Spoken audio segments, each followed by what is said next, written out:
अस्सलाम वालेकुम dear students, आप देख रहे हैं सैयद अली एकेडमी और आज की इस वीडियो के अंदर हम कार्डियोवैस्कुलर डिसऑर्डर्स का जिक्र करने वाले हैं।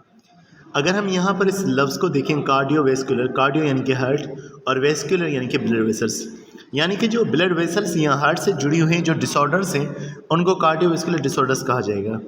डिसऑर्डर से मुराद कोई बीमारी नहीं होती, डिसऑर्डर से मुराद होता है उसका काम ना करना ठीक से। तो कार्डियोवैस्कुलर डिसऑर्डर्स के अंदर यहाँ पर पहले लिखा हुआ है थोरम्बस और उसके अलावा दूसरा लिखा हुआ है यहाँ पर आर्थेरियोस्क्लेरोसिस। सबसे पहले अगर हम लोग थोरम्बस का जिक्र करें कि थोरम्बस क्या होता है, बेसिकली थोरम्बस लफ्ज़ जो होता है ये ब्लड क्लॉट को ज़ाहिर कर रहा होता है। ब्लड क्लॉट क्या होता है कि ब्लड का जमा हो जाना किसी जगह पर, ये ब्लड क्लॉट कहलवाता है। आमतौर पर ब्लड क्लॉट हमारे लिए नॉर्मल होता है।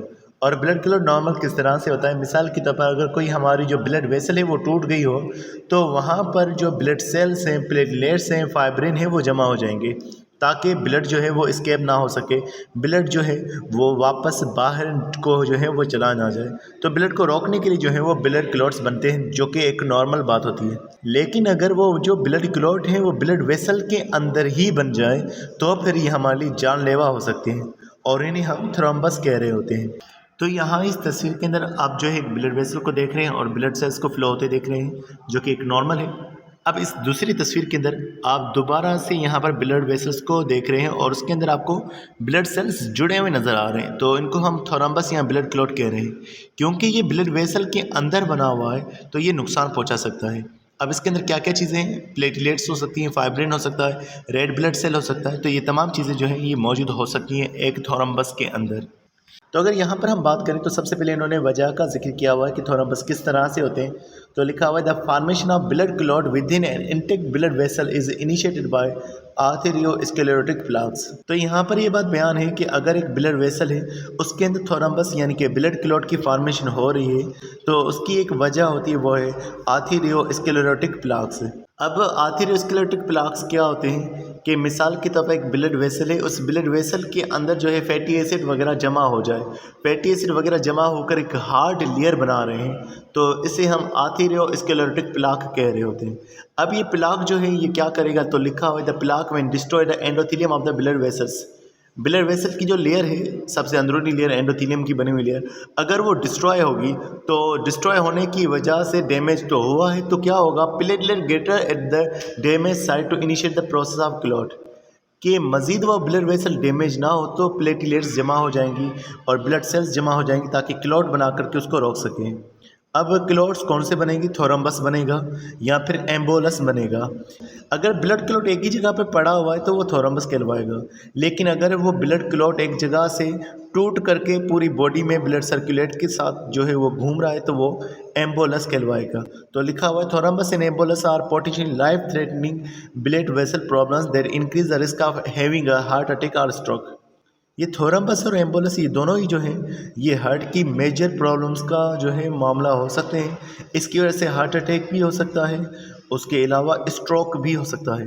स्ट्रोक जो लफ्ज़ है ये आमतौर पर हम ब्रेन के लिए यूज़ करते हैं कि जब ब्रेन तक ब्लड की सप्लाई ना हो पाती है तो हम कहते हैं कि ब्रेन स्ट्रोक हो चुका है।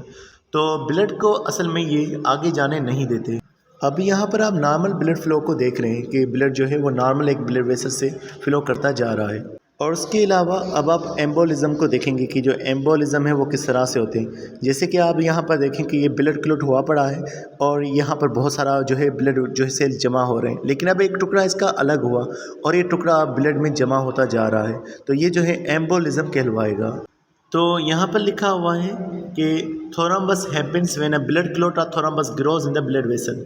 थोरम्बस जो होता है इसके जमा होने को, इसके ज़्यादा होने को थ्रोम्बोसिस भी कह रहे होते हैं। और ये जो थ्रोम्बस है ये दरअसल बढ़ता जाता है, रुकता नहीं है।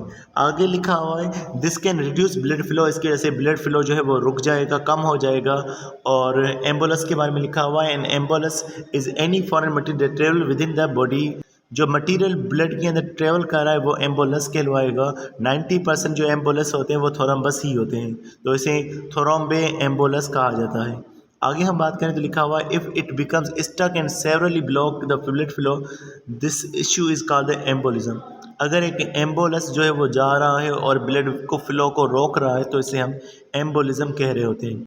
अब आप जो है ब्लड फ्लो को देख रहे हैं और फिर आप टुकड़े को अलग होता देख रहे हैं। तो जो है एम्बोलस की फॉर्मेशन आप जो है यहाँ पर देख रहे हैं, टुकड़ा अलग होकर के जा रहा है। तो अब हम जो है दूसरी बीमारी का जिक्र करते हैं जो कि नाम लिखा हुआ है आर्थेरियोस्क्लेरोसिस। तो आर्थेरियोस्क्लेरोसिस के बारे में बात करें तो लिखा हुआ है, it is a disease of the arterial wall intima which loses its elasticity gradually, its inner layer thickens causing narrowing of the artery and consequently impairing the blood flow. अब इसकी वजह से क्या होगा कि जो आर्टेरिया की वॉल है आहिस्ता आहिस्ता से वो थिक होती जाएगी और आहिस्ता आहिस्ता से थिक होने की वजह से उसका जो है मोटा होने की वजह से वो अपनी इलास्टिसिटी को भी लॉस कर देगी। और यहाँ जो है ज़िक्र जो किया गया है वो एंटीमा यानी कि इनर वॉल का ज़िक्र है कि इनर वॉल जो है वो थिक होगी और इनर वॉल जो है वो नैरो भी होती जाएगी आर्टरीज़ की, और इस वजह से ब्लड फ्लो में भी रुकावट होगी। अब इनर वॉल क्यों नैरो होगी, तो इस सवाल से लिखा हुआ है the narrowing is due to the formation of fatty lesions called atheromatous plaques in the inner lining of the arteries. Arteries के अंदर फैटी एसिड्स जो हैं वो जमा होना शुरू हो जाएंगे, फैटी एसिड्स के जो टुकड़े हैं वो जमा होना शुरू हो जाएंगे और उन फैटी एसिड्स के टुकड़ों को आमतौर पर हम आर्थेरोमेटस प्लाक्स कहेंगे जो कि आर्टरीज़ की दीवारों में जमा हो रहे हैं। इसकी कंपोजिशन का जिक्र करें तो लिखा हुआ है these plaques consist of low density lipoproteins. इसके अंदर जो है लिपोप्रोटीन्स हो सकते हैं और लिपोप्रोटीन से मुराद यहाँ पर है कोलेस्ट्रॉल और प्रोटीन। उसके अलावा कुछ और सेल्स हो सकते हैं जैसे कि लिखा हुआ है डिकेइंग मसल सेल्स जो कि ख़राब हो चुके हैं, फाइब्रस टिश्यूज़ हो गए। उसके अलावा क्लम्स ऑफ ब्लड प्लेटलेट्स के टुकड़े हो सकते हैं और उसके अलावा कभी कभार कैल्शियम भी इसके साथ मौजूद हो सकती है। अगर कैल्शियम इनके साथ जुड़ गई तो ये प्लाक जो है और मजबूत हो जाता है। आगे लिखा हुआ है the arteries become extremely hard and the disease is called arteriosclerosis. Arteries जो होंगी वो बहुत ज़्यादा हार्ड हो जाती हैं इसकी वजह से और इस बीमारी को आर्टेरियोस्क्लेरोसिस कहेंगे। या दूसरा अगर हम इसे सिंपल में बयान करें तो लिखेंगे हार्डनिंग ऑफ द आर्टरीज का यानी कि सख्त हो जाना। अब इसके काजेज़ का जिक्र करेंगे कौन से काजेज़ हो सकते हैं, तो सबसे पहले लिखा हुआ है the possible causes of atherosclerosis are smoking. एक जो काज है वो है स्मोकिंग। स्मोकिंग हमारी बॉडी के अंदर जो है ब्लड फ्लो को रोक सकता है, ब्लड वेसल्स को नॉन इलास्टिक बना सकता है। हाइपरटेंशन यानी कि high blood pressure, male gender, ये बीमारी आमतौर पर मेल जेंडर में ज़्यादा होती है। ओबेसिटी, उसके अलावा फिजिकल इनएक्टिविटी। ओबेसिटी का मतलब होता है मोटापा, फिजिकल इनएक्टिविटी का मतलब है कि इंसान का ज़्यादा काम नहीं करना, एक जगह पर बैठे रहना।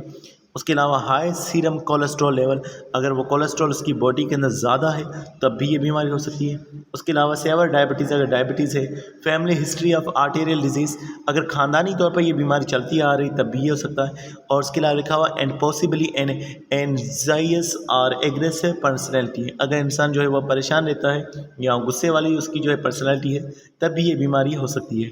और उसके अलावा लिखा हुआ है the risk of atherosclerosis increases with age, जैसे जैसे इंसान जो है वो बड़ा होता जाएगा तो उसके अंदर इस बीमारी का जो रिस्क होता है वो भी जो है वो बड़ा होता जाता है। इस तस्वीर के अंदर आप देख रहे हैं कि जो लिवर है, लिवर से लिपोप्रोटीन प्रोड्यूस हो रहे हैं और ये जो लिपोप्रोटीन्स हैं ये ब्लड में जब आएंगे तो जमा होना शुरू हो जाएंगे आर्टेरिया की वॉल के अंदर जो कि एंडोथेलियम सेल्स पर कंसिस्ट करती है और फिर वहाँ पर एक बड़ा सा स्ट्रक्चर बना देंगे जिसको हम आर्थेरोस्क्लेरोटिक प्लाक कहेंगे जो ब्लड फ्लो को भी रोक देगा।